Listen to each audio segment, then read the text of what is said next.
As I've said before, in my opinion, and of course I could be wrong, but it's not likely, uh, the entirety of BRICS, you can talk about any leader of any BRICS country, and they're all speaking from one script. It doesn't matter which leader you're talking about. Everyone's got the same script, and they all have their roles to play in that script. So when they took the case to the ICJ, the immediate objective was to get some emergency measures.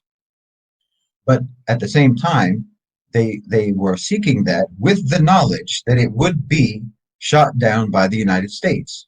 And that's anticipated. And I think it's counted upon that the United States will veto it. When they craft these resolutions, they craft the language very carefully. So when for example, earlier, when Russia proposed a ceasefire, the language was worded very carefully, knowing that there's no way that the US would go along with it. And the same with the one that was proposed by, I think it was the UAE. It's like you're proposing it knowing it's going to be shot down, because the shooting down of the ceasefire is the whole point. Because we're making a point about the United States, and we're making a point about how dysfunctional the United Nations is. Because the ultimate goal here is to take the peace process out of the United Nations and out of the hands of the United States. So I think that that's all part of what they're trying to achieve, because everyone knows just a very justified impression that the United States, the United Nations, can't be salvaged. That it's permanently under the thumb of the United States, and so you have to, because this is I mean, like if you're talking about dissolving the United Nations, that's massive. That's a massive thing to ask for. And actually, what we're asking for is much less than that. But the impression that people have of it is that it's even more radical than calling for the dissolution of the United Nations, which just shows you the mindset and the way that most people think, that dissolving the United Nations is an easier thing to do than getting the United States out of the United Nations. This is moving along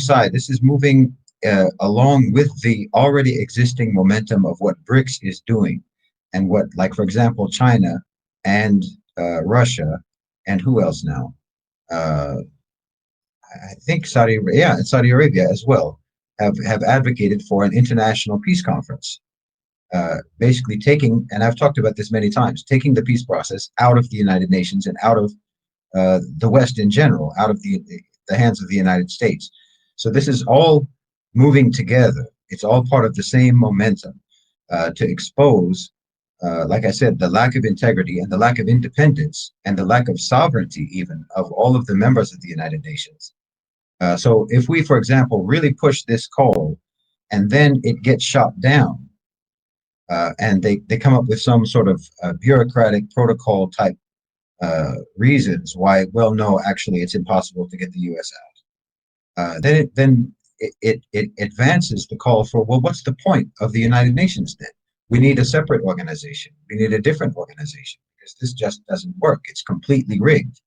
And we're just, we're pursuing the exposure of that fact to the point of undeniability, that is just seen by all, that the United Nations is broken and can't be fixed because it was made broken from the beginning when it was created. It was always created as a colonialist institution. We're more or less pretending that it cannot be a colonialist institution. And if it can prove that it can reform and change, then great, alhamdulillah. But the likelihood is that it can't. The likelihood is that it will remain what it always was, because that's in its DNA. That's what it was designed to be.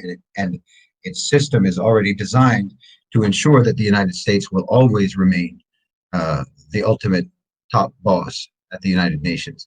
So if we completely expose that by proving that it's impossible to dislodge American hegemony over the United Nations, then that just advances the call for either complete reform and restructuring of the UN, or the establishment of a new organization. That this is a strategic tactic for essentially calling into question the integrity of the United Nations, and in fact the usefulness and even the potential of the United Nations to ever be uh, impartial and to ever actually properly represent the global consensus. It's a radical goal just because no one's ever talked about it before, but you can't really say it's radical because it's referring to a process that's in the United Nations Charter. We're not talking about doing anything outside of the system. We're not doing it, talking about doing anything or calling for anything that's outside of institutional protocol. So there shouldn't actually be any room for regarding it as destructive in any way. We're calling for existing protocols in the charter of the institution to be activated. That's all. And this is why I think it's also important. It's important whether we actually believe in the United Nations or not. Uh, we're not calling for the dissolution of the United Nations. We're not saying some fiery rhetoric against the United Nations. We're saying that we believe in the institution and we want it to work properly.